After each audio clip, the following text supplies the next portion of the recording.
눈을 감으면 우선 갯냄새가 차오른다. 그 다음으로는 물살을 가르며 헤엄쳐 다니는 탄탄하고 매끈한 진흙색 몸이 떠오른다. 멀어지는, 이곳에서 영원히 멀어지는 몸이다. 나는 내가 만난 적 없는 너의 이름을 알지 못한다. 물론 너에게도 사람들이 붙여준 이름은 있다. 복순. 사람들은 네가 다복하기를 바랐던 모양이다. 너에게 다복하다는 것은 어떤 것일까? 지금 내 머릿속에 문득 떠오르는 몇 가지.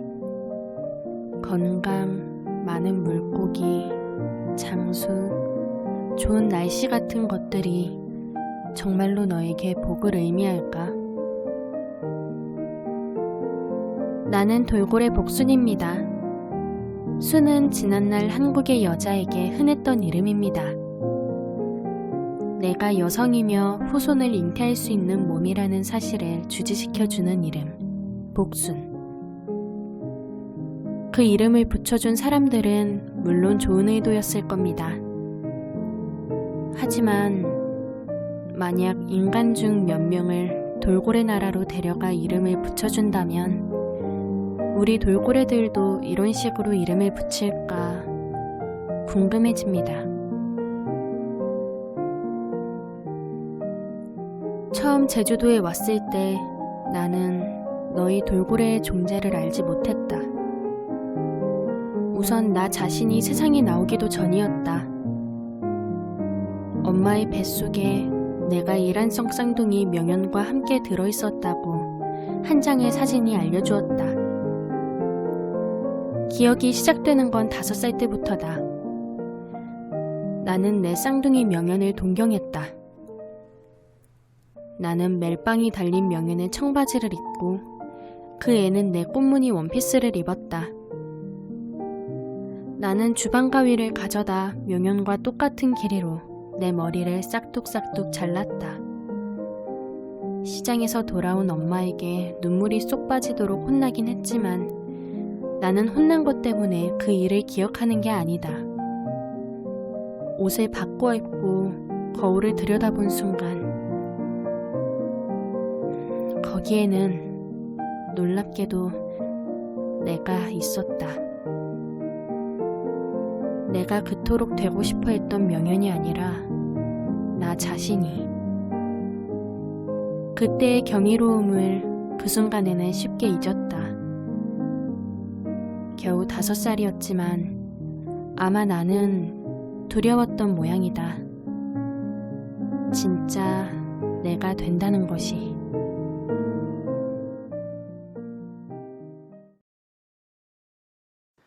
나는 2009년 5월 1일 제주 신풍리 앞바다에서 어민의 그물에 걸렸습니다.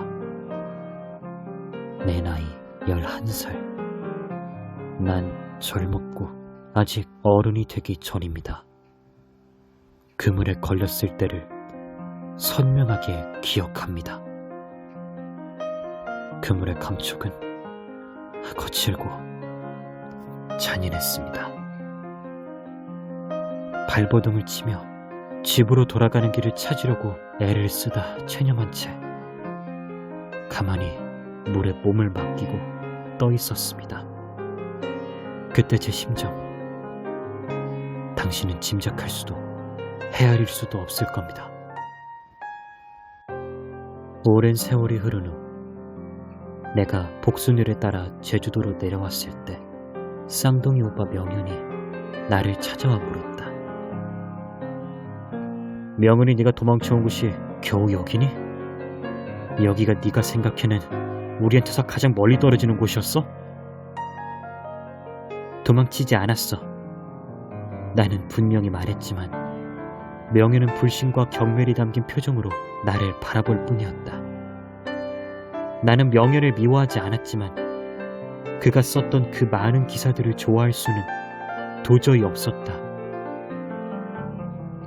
남방 큰 돌고래 복순이를 바다로 돌려보내는 프로젝트는 진보적으로 보인다. 하지만 아직 과학적으로 검증되지 않은 바가 많다.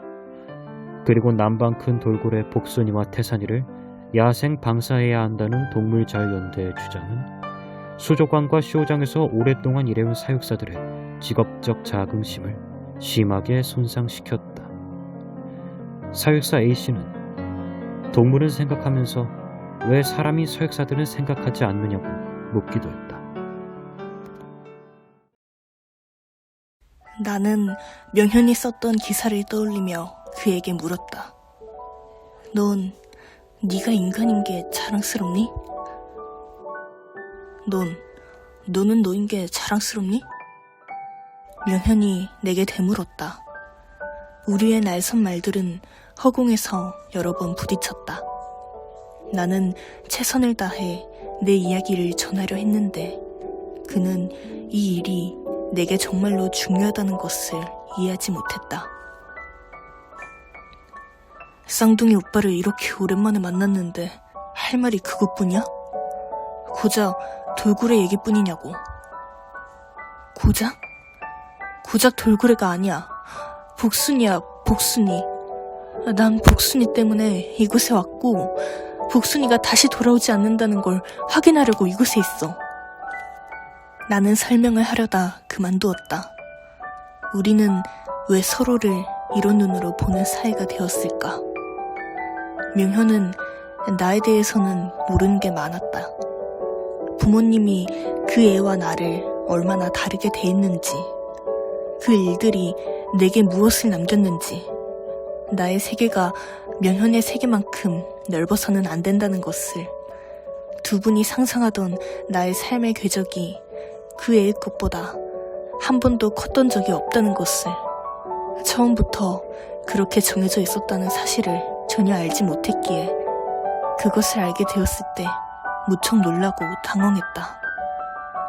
복순아, 너의 무리는 널 정당하게 대우했니? 우리의 무리는 그렇지 않았거든.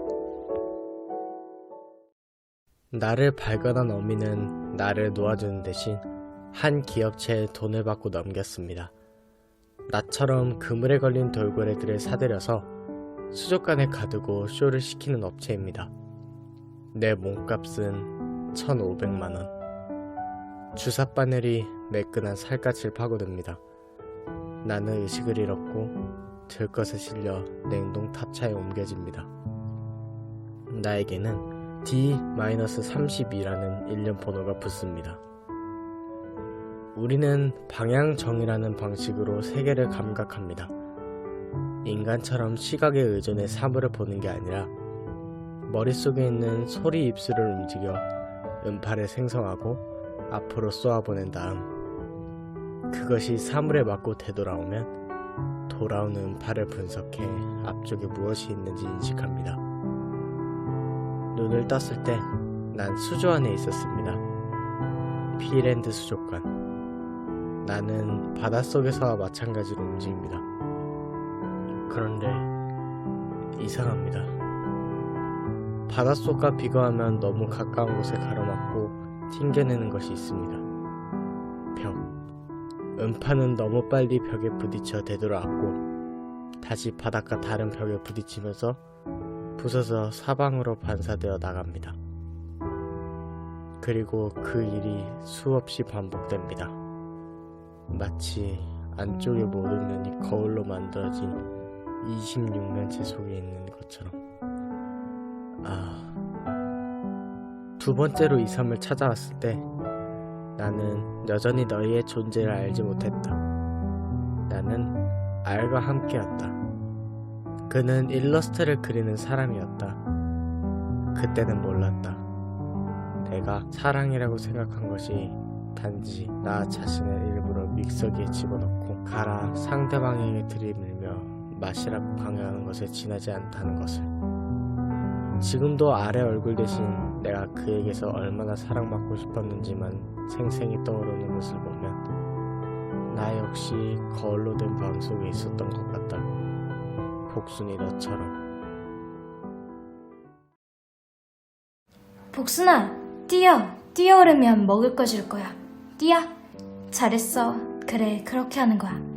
자, 생선. 사육사가 냉동 생선을 던집니다. 나는 삶이 빠져나간 그것을 입으로 받습니다. 이빨 사이에 끼운 채 물을 가로질러 수족관 반대편으로 헤엄쳐 갑니다. 사육사가 호루라기를 붑니다. 냉동 생선을 삼키고 사육사를 향해 헤엄쳐 갑니다. 사육사가 나를 부르며 막대기를 높이 쳐듭니다. 그 순간 다시 그걸 하고 싶지 않습니다. 너무나 치욕스럽습니다. 나는 그저 고요해지고 싶습니다. 복순아, 왜 그래? 자, 먹어. 사육사가 다시 냉동 생선을 던집니다. 인간들의 지폐 뭉치처럼 생긴 생선 토막이 물 밑으로 가라앉습니다. 나는 그것을 물끄러미 내려다봅니다. 먹지 않습니다. 나는 그저 투명한 관 속에 들어있는 몸이 됩니다. 스스로 이곳을 나갈 수 없으므로 나는 관에 어울리는 존재가 되기로 합니다. 먹는 일을 그만두었습니다. 사육사가 호루라기를 붑니다. 난 그 소리를 들었지만 움직이지 않습니다. 사육사가 막대기를 높이 올립니다. 나는 그것을 바라봅니다. 뛰어오르지 않습니다. 복순이가 어디 아픈가? 통 먹질 않아요.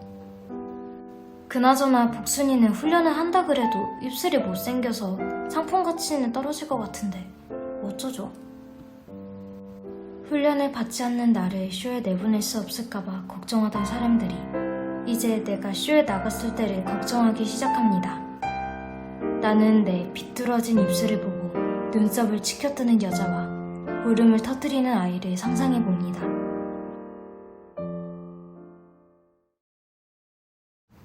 나는 Y와 결혼했다. Y는 여러 가지 면에서 P와 많이 다른 사람이었고 P는 여러 가지 면에서 K와 많이 다른 사람이었다. 네 번째로 이 섬을 찾았을 때 나는 너희 중 몇몇을 보았다. 여기 돌고래 쇼 하는데요? 응. 자기 뱃속에 있는 우리 애기가 돌고래를 좋아할지도 모르잖아. 저기 앉자. 무대에 불이 켜지고 짭조름한 바닷내가 훅 끼쳐왔다. 돌고래 몇 마리가 물을 가로질러 헤엄쳐오자 관광객들이 여럿이 박수를 쳤다. 사육사가 커다란 링을 머리 위로 치켜들었다. 돌고래들이 하나씩 차례로 훌쩍 뛰어올라 링을 통과했다. 희미한 슬픔이 내 몸을 통과해 갔으나 나는 그것이 어디서 온 것인지 알지 못했다. 돌고래들의 몸은 너무 매끈하고 너무 반질거리고 너무 이 세상에 속한 것 같지 않았다. 사육사가 돌고래들에게 생선을 주었다. 허공에 솟구쳤다가 다시 물속으로 잠익질하는 돌고래들의 몸을 때리는 단단한 수면을 보면서 나는 몹시 아팠었다. 돌고래들은 아플까? 아프지 않을까? 돌고래 한 마리가 물속에서 차올린 커다란 비치불이 내게 정면으로 날아왔다. 나는 눈을 질끈 감으며 반사적으로 손을 들어 올렸다. 피하려고 했을까? 받으려고 했을까? 정신을 차려보니 내 두 손 안에 비치볼이 있었다. 무대 위로 모시겠다며 호들갑을 떠는 사육사의 과장된 멘트와 함께 박수가 터져나왔다. 그 순간 나는 무언가가 잘못되었음을 깨달았다. 입덕과는 또 다르게 속이 심하게 울렁거리기 시작했다. 나는 무대에 올라가고 싶지 않았다. 보는 것까진 괜찮았다. 그러나 앞으로 나가 얼굴을 드러내고 돌고래들 곁에 서고 싶지는 않았다. 왜였을까? 어쩌면 그것부터가 자기 기만이었는지 모른다. Y가 당황한 얼굴로 나를 보았다.